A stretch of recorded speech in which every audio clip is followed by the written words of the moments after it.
This is Rob Tobin for Boxing Social. Delighted to be joined here today by Adam Smith. We're at the Garcia Cheeseman weigh-in here in London. Adam, how are you? I'm very good, Rob. How are you? I know it's a little rough out there, but we're indoors in the warm and looking forward to really kick-starting the season.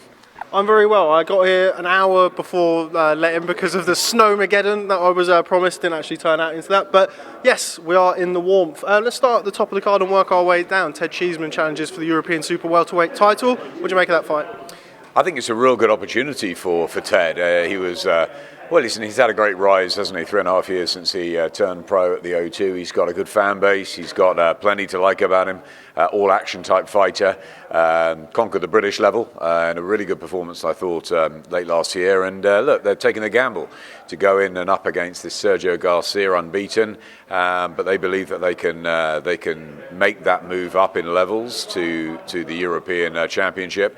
And that's what we want to see. We want to see fighters taking the risks, teams, taking challenges. We had Anthony Fowler in Sky this week, and he's obviously fighting Scott Fitzgerald in Liverpool, and then hopefully the winners can meet. And it's great for the year. We need these narratives, we need these stories, and Ted Cheeseman certainly got a real opportunity to shine on Saturday night. But I don't think it's going to be easy.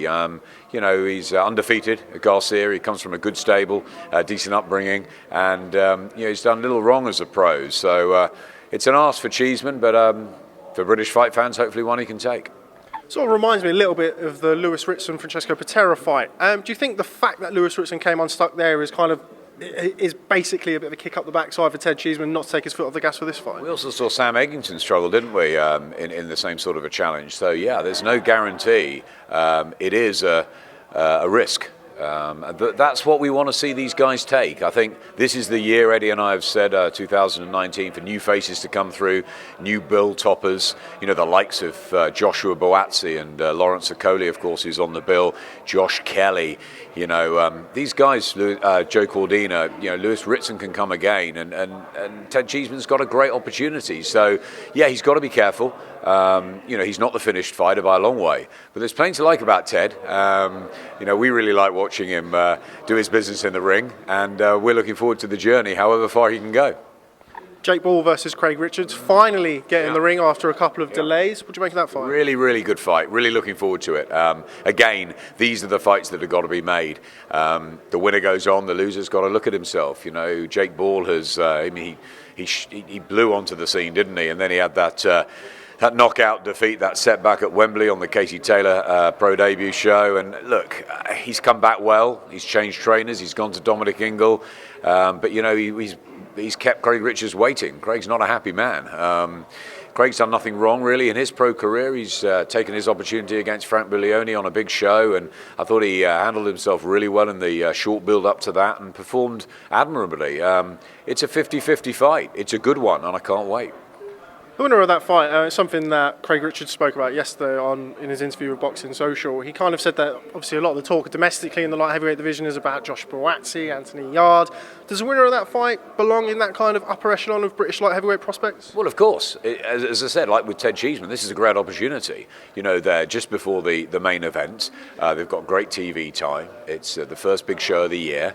And look, the winner, and especially if it's spectacular, will be fantastic. And it will be a real opportunity for Jake or Craig to get in the mix. Joshua Boazzi is going to fight for the British title. We know that. There's Jose Burton out there. There's Anthony Yard. There's, of course, Callum Johnson slightly further up, who had that great attempt at Potebiev over in Chicago. So, yeah, these guys have got a way to go. Let's just concentrate on business Saturday night first, because this is a tough one for both fighters. Both teams have been talking. There's a little bit of needle. I think it's nice needle, and I think there's a lot of respect between them, really. But it's a genuinely good fight, and that's what we want to see. Lawrence Okoli also makes his return to the ring. Last-minute change of opponent was scheduled to be Sean Miller. Why was that? What happened there? I presume that they couldn't get him over. There was a problem in transit, and look, these things happen. Sometimes fights fall through at the last minute. We know that. It's an unpredictable sport. Lawrence Okoli's just got to get on and beat the guy in front of him. It's a big year, this, for Lawrence. We know he's got the charisma, the personality to become a star. Talent-wise, He looks good at times, doesn't he? He looks powerful, he looks awkward, but then, against Matiaskin, he had a very difficult night. Against Isaac Chamberlain this time last year, it wasn't a good one. But then in the middle, he beat Luke Watkins and had a fantastic performance. So, Lawrence Okoli might be a sort of Johnny Nelson type figure. My great colleague and friend who never shone, on a regular basis, but always sort of got the job done. And when he did shine, was pretty impressive. And look at where Johnny went. He went from 3 losses at the beginning of his professional career to becoming a world champion and reigning for 7.5 years at the end of it. So you never know what the journey has. What I really like about Lawrence is his attitude, and also the fact that he went over and sparred Tyson Fury. I think that's perfect. That's the sort of thing he needs to do. I know he's changed trainer as well. Let's see what 2019 brings for him, because if he keeps talking the talk and performing, he can go a long way. Moving away from Saturday's card, just wanted your opinion really on the recent news of George Groves' retirement. I know somebody you've worked sporadically with over the years. Just your thoughts on George Groves. Big soft spot for George Groves. He came in to see us on Tuesday or Wednesday at Sky, and he did it his own way. I mean, I've known him from the amateurs, big puncher, the rivalry with James DeGale. He brought something different to the table.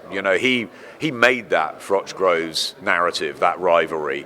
And even though Carl got 2 wins at the end of it, on paper, if you looked at that, you'd think, well, what did George play in that? He played such a massive role. Not only the performance in the first fight to shake Carl to his boots, and probably should have won the fight, but ran out a bit of gas, and then the premature stoppage. But everything he did in the build up to the second one as well, the Rubik's Cube, the little sort of jibes at Carl, and yeah, it was great, and I'm so pleased that he got that opportunity to become a world champion at Bramall Lane. Even Carl was on his feet, grudgingly applauding. But it was a great journey George gave us. As I said, he did it his way. That's what he'll be remembered for.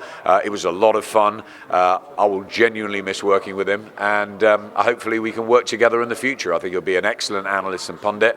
I know he's doing the Eubank and DeGale show for ITV, and there's no reason why he can't come and do some shows for us. What about him and Carl doing some punditry together on a show, maybe for Callum Smith or something? Wouldn't that be fun? So look, I've got a lot of time for George. Obviously we work with Carl, but George Groves had a great career, and he should be very proud. I think he's made the sensible decision at the right time. He's got a young family, and we wish him well. But we'll see him around. Well, it's very well said. Carl Froch and George Groves doing punditry together. You probably put that on pay-per-view by itself. Moving away from, again, this Saturday's card, lots of rumours continue to circulate over the heavyweight division. What's the latest, Adam? What can you tell me? I've just seen Eddie walk in, so I'm going to ask him the same question. He's been in America for a couple of days. I had a big meeting with him on Monday to find out sort of what was happening. I know that there's been offers made to Dillian Whyte. There's been offers to Jarrell Miller. It is. Transfer deadline day was yesterday. I think Eddie said it's AJ deadline day, imminently. So I think we'll know early next week. I would imagine it's probably going to be America in June. That looks like the favourite at the moment, which will be a great new adventure for us, for Anthony, and obviously Jarrell Miller's a terrific talker. But we need to see where Dillian's going and what he's doing, because obviously he's been great for us on Sky as well. So let's see. I'm sure April the 13th has gone away, if not fully will, and I'm sure we're looking at something slightly later for Anthony now. It's all taken a long time. But I think it's important to get a decision made. We know that Deontay Wilder and Tyson Fury's rematch is going to be announced very soon. We can't wait for that one. It's the right fight that should happen. We want Joshua to fight Fury and Wilder. It's not going to happen yet. So, White, Miller, whoever it is, we need to know quickly, and I'm sure Anthony needs to know. The fighters need to know. They're the ones that are training, and they don't know when the date is. So, I'll be having a word with Eddie straight after this interview and hopefully putting some pressure on him. Well, you just mentioned the April the 13th date. By all intents and purposes, that's potentially not going to happen. In your position as kind of head of boxing for Sky Sports, how does that make you feel? I mean, everyone loves to go to Wembley. It's a fantastic showpiece event. How does it feel knowing that, in all likelihood, that's not going to happen? Yeah, look, I think when it was announced that it's a 2-fight deal at Wembley, September and then April, it's always difficult doing that in boxing because you never know what's around the corner. Anthony-Joshua at Wembley is a wonderful attraction. We've had some great nights there already, especially the Klitschko night. I think him against Dillian Whyte at Wembley is a sellout. It's a great fight, but it needs the right opponent.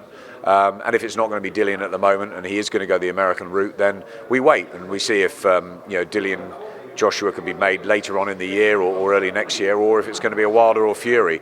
I think Wembley might now be sort of saved almost for Wilder or Fury, and that massive special occasion. But we all love going to Wembley, and it's incredible that, we talked about George Groves, that Carl and George got 80,000 there. It was unbelievable. That was a real breakthrough in many ways for our sport in recent years, knowing that many people were coming to, and it wasn't a heavyweight fight, it was just two guys, two super middleweights, good fighters, but a great narrative, a great story, and it gripped the nation. And I think that was the sort of standard, and off we went from there. I'd like to go back to Wembley sooner rather than later. If it's not April the 13th, then it will be next year. And we could always look at Cardiff and the indoor situation and the back end of the year for Anthony. But yeah, Wembley's obviously a special venue, and we want special fights there. So yeah, it's. In one way, it's disappointing that we won't be going there in April, or it doesn't look like it. But another way, if we are going to Madison Square Garden and to America and starting a whole new thing. I mean, this reminds me of Prince Nassim Hamid and Kevin Kelly back in December '97, when the Prince went over and took over New York and really got people talking and became a global superstar, a global attraction. And maybe that's what Anthony Joshua needs right now.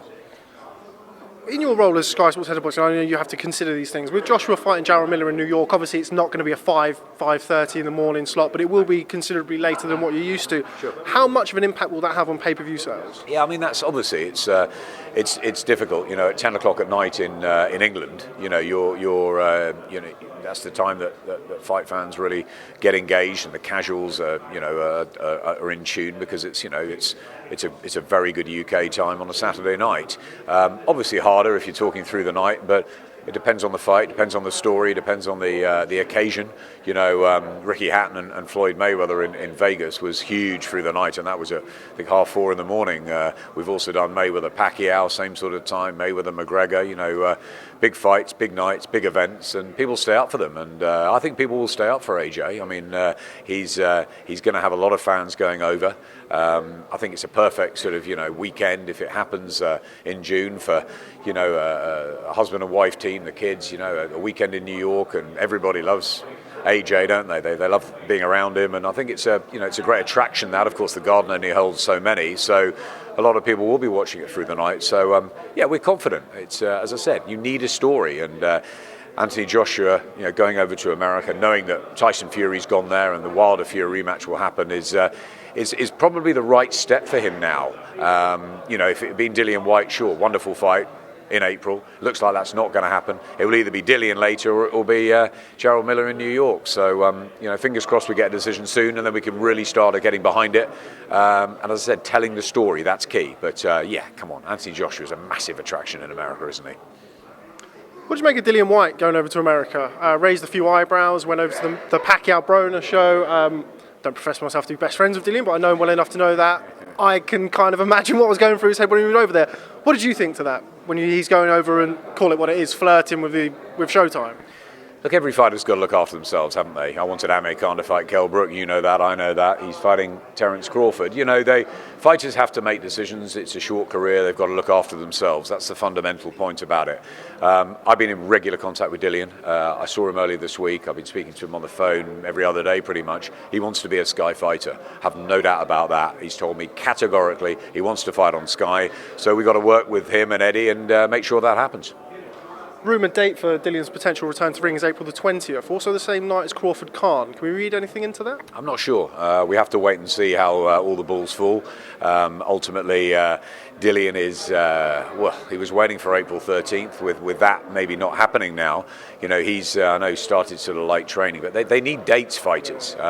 So I think he hopes that April 20th might be one. Again, I can't wait to speak to Eddie after this interview and find out how we're progressing on that front. But yeah, it would be brilliant to have a big show on April 20th, wouldn't it?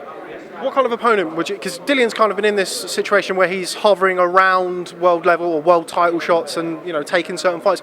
Who's out there for him that would present probably a stiff enough test to be a pay-per-view fight, but potentially not stiff enough to knock him out of contention for an Anthony Joshua fight? First name I think I mentioned to Dillian and to Eddie was Alexander Usyk, but I don't think that's going to happen. I think talk of maybe he'll fight a Povetkin, there's a lot of them around that sort of area, aren't there? The Pulevs, Povetkins, Dominic Breazeale, Luis Ortiz, those sort of names. We've got to get him in with someone like that. And I think what Dillian wants to do is build big heavyweight shows as well, big nights too, have deep cards, and so it's a real attraction as well. So I like the Povetkin fight for Dillian. There was talk of Dominic Breazeale, which I think also is very interesting because of his position now and the way he's come back from the Joshua defeat. I like Povetkin because he's current, and he gave Joshua a tough torrid 2 or 3 rounds before losing. But I think either of those, or Luis Ortiz, or someone like Joe Joyce on the left field. I don't know. One of those sort of names would be good, but maybe Dominic Breazeale from the American angle would be good. Breazeale or Povetkin, something like that. But again, need to talk to Eddie. If they do indeed go on April the 20th, does that kind of rule you out of the running for Crawford-Khan on Sky Sports? I'm not sure. We have to work that out.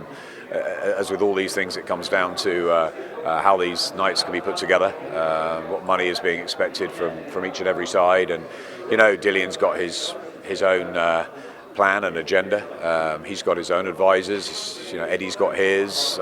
It's got to work for Sky and for Matchroom, obviously for Dillian, and obviously for Amir. So hopefully something can be worked out. We need to work out first of all what fights are being made on this side of the pond. We know Crawford and Khan has been made, so that's happening on April the 20th, whatever. We need to see what we can do and whether we're even going to do something that night. So, all to be decided and all to be sorted, but pretty quickly. I think we need to work that out, and we need to work the Joshua situation out within the next 3 or 4 days. We wait with bated breath. Adam Smith, as always, it's a pleasure catching up with you. Thanks very much for speaking to Boxing Social. Look forward to catching up with you soon. Good to see you.